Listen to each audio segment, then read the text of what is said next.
Capítulo 11.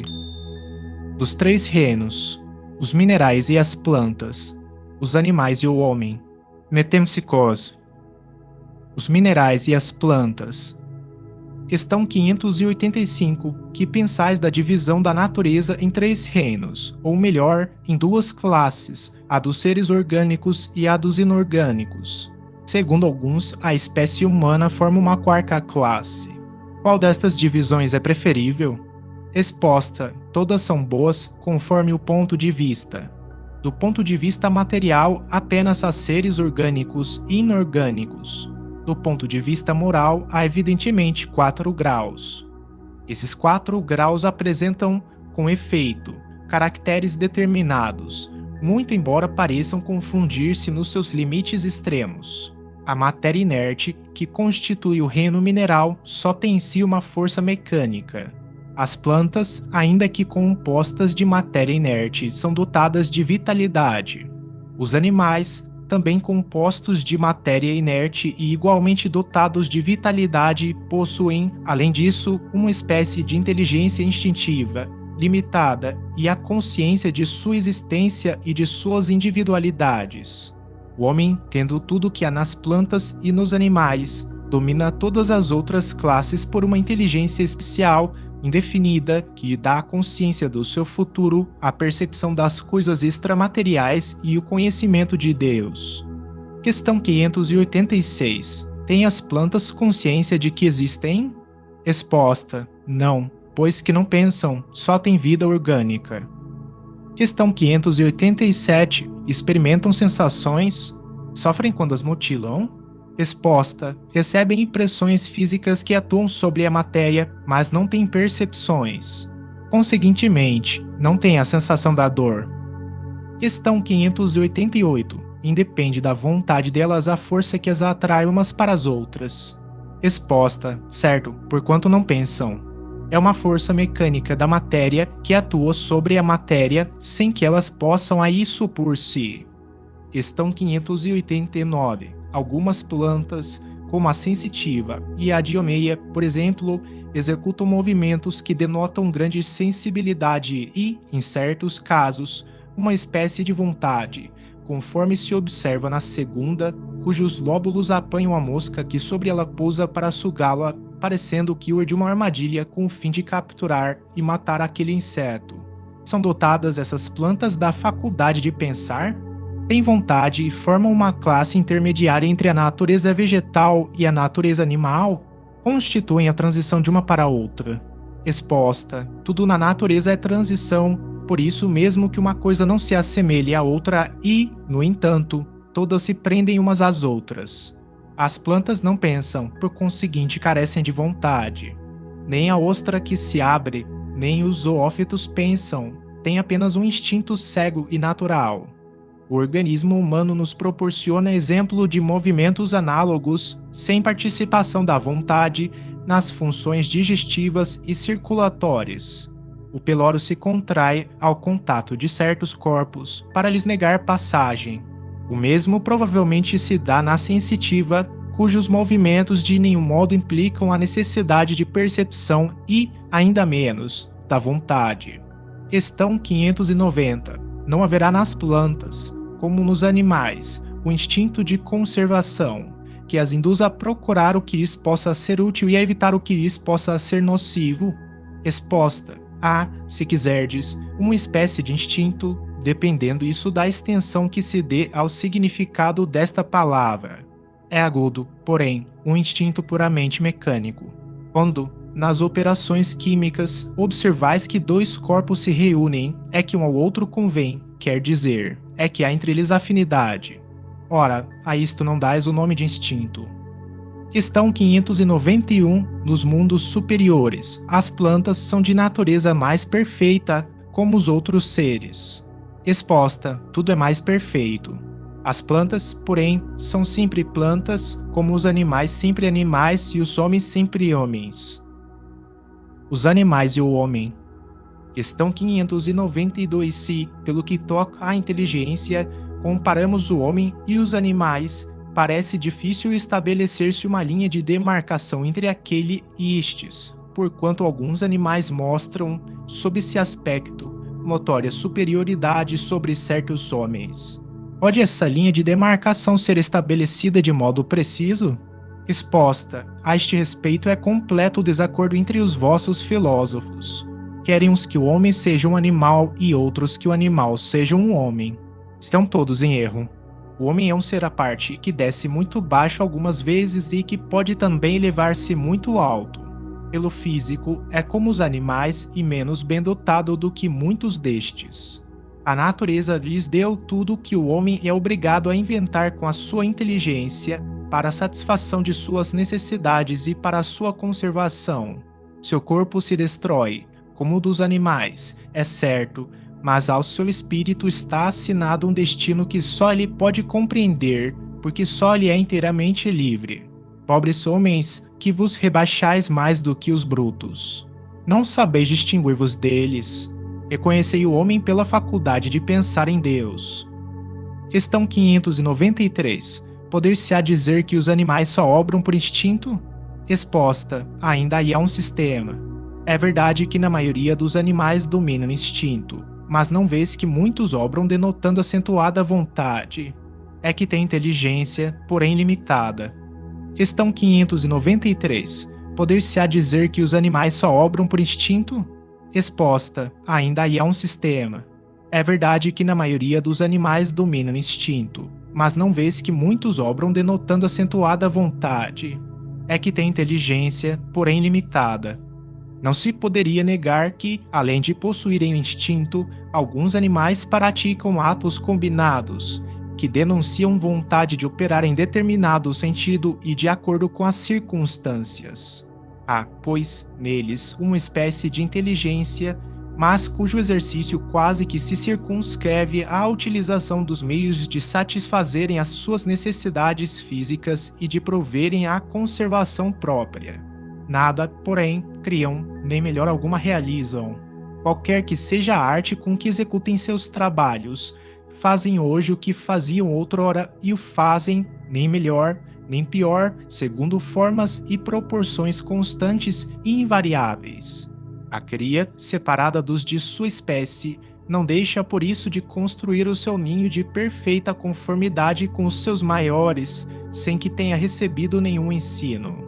O desenvolvimento intelectual de alguns, que se mostram suscetíveis de certa educação, desenvolvimento, aliás, que não pode ultrapassar acanhado os limites, é devido à ação do homem sobre uma natureza maleável, porquanto não há aí progresso que lhe seja próprio. Mesmo o progresso que realizam pela ação do homem é efêmero e puramente individual, visto que, entregue a si mesmo, não tarda que o animal volte a encerrar-se nos limites que lhe traçou a natureza. Questão 594. Têm os animais alguma linguagem? Resposta: se vos referis a uma linguagem formada de sílabas e palavras, não. Meio, porém, de se comunicarem entre si, tem. Dizem uns aos outros muito mais coisas do que imaginais, mas essa mesma linguagem de que dispõem é restrita às necessidades, como restritas também são as ideias que podem ter. Questão 594-A. Há, entretanto, animais que carecem de voz. Esses parece que nenhuma linguagem usam, não? Resposta: compreendem-se por outros meios. Para vos comunicardes reciprocamente, vós outros, homens, só dispondes da palavra? E os mudos? Facultada-lhes sendo a vida de relação, os animais possuem meios de se prevenirem e de exprimirem as sensações que experimentam. Pensais que os peixes não se entendem entre si. O homem não goza exclusivamente do privilégio da linguagem. A dos animais, porém, é instintiva e circunscrita pelas suas necessidades e ideias, ao passo que a do homem é perfectível e se presta a todas as concepções da sua inteligência. Efetivamente, os peixes que, como as andorinhas, emigram em cardumes, obedientes ao guia que os conduz, devem ter meios de se advertirem, de se entenderem e combinarem. É possível que disponham de uma vista mais penetrante e esta lhes permita perceber os sinais que mutuamente façam. Pode ser também que tenham na água um veículo próprio para a transmissão de certas vibrações. Como quer que seja, o que é incontestável é que eles não falecem meios de se entenderem, do mesmo modo que há todos os animais carentes de voz e que, não obstante, trabalham em comum. Diante disso, que admiração pode causar que os espíritos entre si se comuniquem sem o auxílio da palavra articulada? Questão 595. Gozam de livre-arbítrio os animais, para a prática dos seus atos? Resposta: os animais não são simples máquinas, como supondes. Contudo, a liberdade de ação, de que desfrutam, é limitada pelas suas necessidades e não se pode comparar à do homem.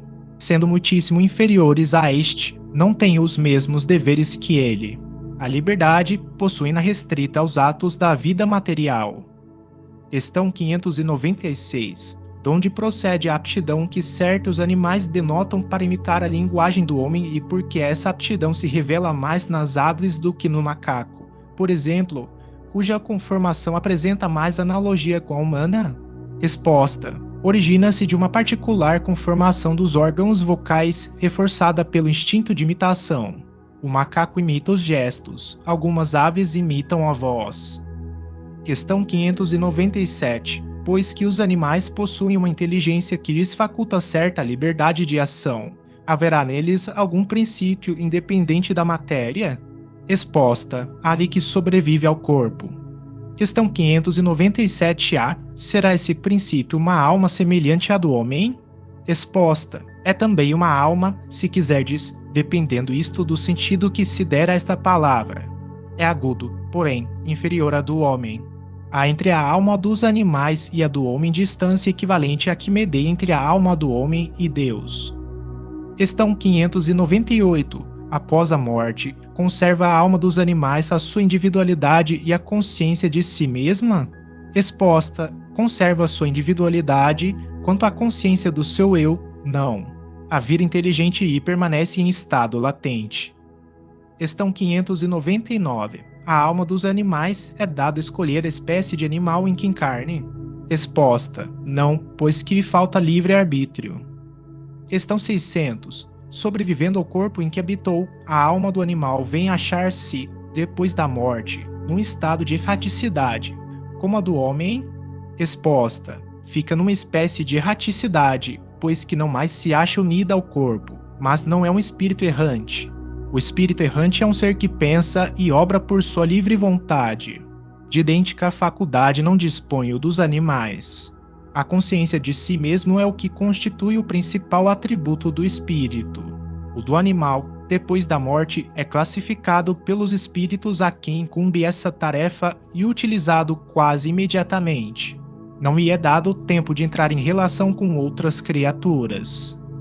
Questão 601. Os animais estão sujeitos, como o homem, a uma lei progressiva? Resposta: sim, e daí vem que nos mundos superiores, onde os homens são mais adiantados, os animais também o são, dispondo de meios mais amplos de comunicação. São sempre, porém, inferiores ao homem e se lhe acham submetidos, tendo neles o homem servidores inteligentes. Nada nisso de extraordinário. Tomemos os nossos mais inteligentes animais, o cão, o elefante, o cavalo, e imaginemo-los dotados de uma conformação apropriada a trabalhos manuais. Que não fariam sob a direção do homem? Questão 602. Os animais progridem, como o homem, por ato da própria vontade ou pela força das coisas? Resposta: pela força das coisas, razão porque não estão sujeitos à expiação. Questão 603. Nos mundos superiores, os animais conhecem a Deus? Resposta: não. Para eles o homem é um Deus, como outrora os espíritos eram deuses para o homem. Questão 604. Pois que os animais, mesmo os aperfeiçoados, existentes nos mundos superiores, são sempre inferiores ao homem, segue-se que Deus criou seres intelectuais perpetuamente destinados à inferioridade, o que parece em desacordo com a unidade de vistas e de progresso que todas as suas obras revelam. Resposta: tudo na natureza se encadeia por elos que ainda não podeis apreender. Assim, as coisas aparentemente mais díspares têm pontos de contato que o homem, no seu estado atual, nunca chegará a compreender. Por um esforço da inteligência poderá entrevê-los, mas somente quando essa inteligência estiver no máximo grau de desenvolvimento e liberta dos preconceitos do orgulho e da ignorância, logrará ver claro na obra de Deus. Até lá, suas muito restritas ideias lhe farão observar as coisas por um mesquinho e acanhado prisma. Sabei não ser possível que Deus se contradiga e que, na natureza, tudo se harmoniza mediante leis gerais, que por nenhum de seus pontos deixam de corresponder à sublime sabedoria do Criador. Questão 604a. A inteligência é então uma propriedade comum, um ponto de contato entre a alma dos animais e a do homem? Resposta: é, porém os animais só possuem a inteligência da vida material. No homem, a inteligência proporciona a vida moral. Questão 605.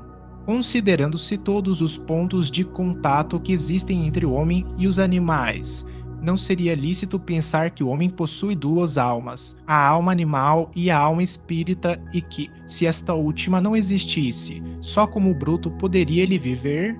Por outra, que o animal é um ser semelhante ao homem, tendo de menos a alma espírita? Dessa maneira de ver, resultaria serem os bons e os maus instintos do homem efeito da predominância de uma ou outra dessas almas. Resposta: não, o homem não tem duas almas. O corpo, porém, tem seus instintos, resultantes da sensação peculiar aos órgãos. Dupla, no homem, só é a natureza. Há nele a natureza animal e a natureza espiritual. Participa, pelo seu corpo, da natureza dos animais e de seus instintos. Por sua alma, participa da dos espíritos.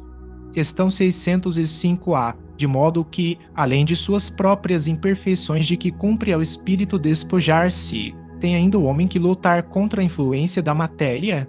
Resposta: quanto mais inferior é o espírito, tanto mais apertados são os laços que o ligam à matéria. Não vedes? O homem não tem duas almas, a alma é sempre única em cada ser. São distintas uma da outra a alma do animal e a do homem, a tal ponto que a de um não pode animar o corpo criado para o outro, conquanto não tem a alma animal, que, por suas paixões, o nivele aos animais. O homem tem o corpo que, às vezes, o rebaixa até eles, por isso que o corpo é um ser dotado de vitalidade e de instintos, porém, inteligentes estes e restritos ao cuidado que a sua conservação requer. Encarnando no corpo do homem, o espírito lhe traz o princípio intelectual e moral que o torna superior aos animais. As duas naturezas nele existentes dão às suas paixões duas origens diferentes, umas provêm dos instintos da natureza animal, provindo as outras das impurezas do espírito, de cuja encarnação é ele a imagem e que mais ou menos simpatiza com a grosseria dos apetites animais. Purificando-se, o espírito se liberta pouco a pouco da influência da matéria. Sob essa influência, aproxima-se do bruto. Isento dela, eleva-se à sua verdadeira destinação. Questão 606. Donde tiram os animais o princípio inteligente que constitui a alma de natureza especial de que são dotados? Resposta: do elemento inteligente universal. Questão 606a. Então, emanam de um único princípio a inteligência do homem e a dos animais? Resposta: sem dúvida alguma, porém, no homem passou por uma elaboração que a coloca acima da que existe no animal. Questão 607. Disseste 190 que o estado da alma do homem, na sua origem, corresponde ao estado da infância na vida corporal, que sua inteligência apenas desabrocha e se ensaia para a vida. Onde passa o espírito essa primeira fase do seu desenvolvimento? Resposta: numa série de existências que precedem o período a que chamais humanidade. Questão 607a. Parece que, assim, se pode considerar a alma como tendo sido o princípio inteligente dos seres inferiores da criação, não? Resposta: já não dissemos que tudo na natureza se encadeia e tende para a unidade? Nesses seres, cuja totalidade estás longe de conhecer, é que o princípio inteligente se elabora, se individualiza pouco a pouco e se ensaia para a vida, conforme acabamos de dizer. Ergo, de certo modo, um trabalho preparatório, como o da germinação, por efeito do qual o princípio inteligente sofre uma transformação e se torna espírito.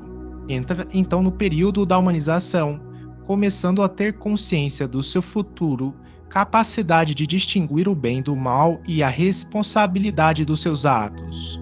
Assim, a fase da infância se segue à da adolescência, vindo depois a da juventude e da madureza. Nessa origem, coisa alguma de humilhante para o homem. Sentir-se humilhados os grandes gênios por terem sido fetos informes nas entranhas que os geraram? Se há alguma coisa que lhes seja humilhante, é a sua inferioridade perante Deus e sua impotência para lhe sondar a profundeza dos desígnios e para apreciar a sabedoria das leis que regem a harmonia do universo. Reconhecei a grandeza de Deus nessa admirável harmonia, mediante a qual tudo é solidário na natureza. Acreditar que Deus haja feito, seja o que for, sem um fim, e criado seres inteligentes sem futuro, fora blasfemar da sua bondade, que se estende por sobre todas as suas criaturas. Questão 607b. Esse período de humanização principia na Terra? Resposta: a Terra não é o ponto de partida da primeira encarnação humana. O período da humanização começa, geralmente, em mundos ainda inferiores à Terra. Isto, entretanto, não constitui regra absoluta, pois pode suceder que um espírito, desde o seu início humano, esteja apto a viver na Terra. Não é frequente o caso, constitui antes uma exceção. Questão 608. O espírito do homem tem, após a morte, consciência de suas existências anteriores ao período de humanidade? Resposta: não, pois não é desse período que começa a sua vida de espírito. Difícil é mesmo que se lembre de suas primeiras existências humanas. Como difícil é que o homem se lembre dos primeiros tempos de sua infância e ainda menos do tempo que passou no seio materno. Essa razão porque os espíritos dizem que não sabem como começaram. Questão 609. Uma vez no período da humanidade, conserva o espírito traços do que era precedentemente, quer dizer, do estado em que se achava no período a que se poderia chamar anti-humano? Resposta: conforme a distância que medei entre os dois períodos e o progresso realizado. Durante algumas gerações, pode-lhe conservar vestígios mais ou menos pronunciados do estado primitivo, porquanto nada se opera na natureza por brusca transição. Há sempre anéis que ligam as extremidades da cadeia dos seres e dos acontecimentos. Aqueles vestígios, porém, se apagam com o desenvolvimento do livre-arbítrio. Os primeiros progressos só muito lentamente se efetuam porque ainda não têm a secundá-los à vontade. Vão em progressão mais rápida à medida que o espírito adquire mais perfeita consciência de si mesmo. Questão 610. Ter-se-ão enganado os espíritos que disseram constituir o homem um ser à parte na ordem da criação? Resposta: não, mas a questão não fora desenvolvida. Ademais, há coisas que só a seu tempo podem ser esclarecidas. O homem é, com efeito, um ser à parte, visto possuir faculdades que o distinguem de todos os outros e ter outro destino. A espécie humana é a que Deus escolheu para a encarnação dos seres que podem conhecê-lo. Metempsicose. Questão 611. O terem os seres vivos uma origem comum no princípio inteligente não é a consagração da doutrina da metempsicose. Resposta: duas coisas podem ter a mesma origem e absolutamente não se assemelharem mais tarde. Quem reconheceria a árvore, com suas folhas, flores e frutos, no germe informe que se contém na semente donde ela surge? Desde que o princípio inteligente atinge o grau necessário para ser espírito e entrar no período da humanização, já não guarda relação com o seu estado primitivo e já não é a alma dos animais, como a árvore já não é a semente. De animal só no homem o corpo e as paixões que nascem da influência do corpo e do instinto de conservação inerente à matéria. Não se pode, pois, dizer que tal homem é a encarnação do espírito de tal animal. Conseguintemente, a metempsicose, como a entendem, não é verdadeira. Questão 612. Poderia encarnar no animal o espírito que animou o corpo de um homem? Resposta: isso seria retrogradar e o espírito não retrograda. O rio não remonta à sua nascente. 118. Questão 613. Embora de todo errônea, a ideia ligada à metempsicose não terá resultado do sentimento intuitivo que o homem possui de suas diferentes existências. Resposta: Nessa, como em muitas outras crenças, se depara esse sentimento intuitivo. O homem, porém, o desnaturou, como costuma fazer com a maioria de suas ideias intuitivas. Seria verdadeira metempsicose se indicasse a progressão da alma passando de um estado inferior a outro superior, em que adquirisse desenvolvimentos que lhe transformassem a natureza. É agudo, porém, falsa no sentido de transmigração direta da alma do animal para o homem e reciprocamente, o que implicaria a ideia de uma retrogradação ou difusão. Ora, o fato de não poder semelhante fusão operar-se entre os seres corporais das duas espécies mostra que estas são de graus inassimiláveis, devendo dar-se o mesmo com relação aos espíritos que as animam. Se um mesmo espírito as pudesse animar alternativamente, haveria, como consequência, uma identidade de natureza, traduzindo-se pela possibilidade da reprodução material. A reencarnação, como os espíritos a ensinam, se funda, ao contrário, na marcha ascendente da natureza e na progressão do homem dentro da sua própria espécie, o que em nada lhe diminui a dignidade. O que o rebaixa é o mau uso que ele faz das faculdades que Deus lhe outorgou para que progrida. Seja como for, a ancianidade e a universalidade da doutrina da metempsicose e, bem assim, a circunstância de a terem professado homens eminentes provam que o princípio da reencarnação se radica na própria natureza são, pois, argumentos muito mais a seu favor do que contrários a ele. O ponto inicial do espírito é uma dessas questões que se prendem à origem das coisas e de que Deus guarda o segredo.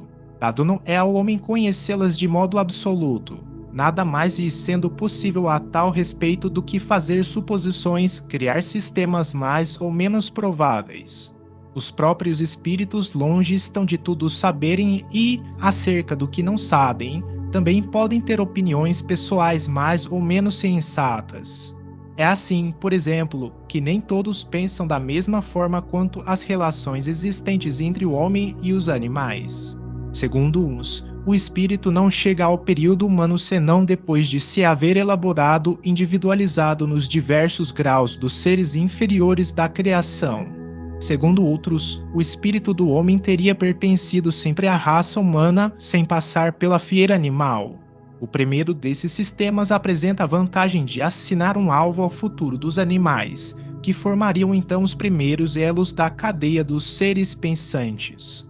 O segundo é mais conforme à dignidade do homem e pode resumir-se da maneira seguinte: as diferentes espécies de animais não procedem intelectualmente umas das outras, mediante progressão. Assim, o espírito da ostra não se torna sucessivamente o do peixe, do pássaro, do quadrúpede e do quadrúmano. Cada espécie constitui, física e moralmente, um tipo absoluto, cada um de cujos indivíduos aore na fonte universal a quantidade do princípio inteligente que seja necessário, de acordo com a perfeição de seus órgãos e com o trabalho que tenha de executar nos fenômenos da natureza, quantidade que ele, por sua morte, restitui ao reservatório donde a tirou. Os dos mundos mais adiantados, que o nosso ver que 188 constituem igualmente raças distintas, apropriadas às necessidades desses mundos e ao grau de adiantamento dos homens, cujos auxiliares eles são, mas de modo nenhum procedem das da terra, espiritualmente falando. Outro tanto não se dá com o homem.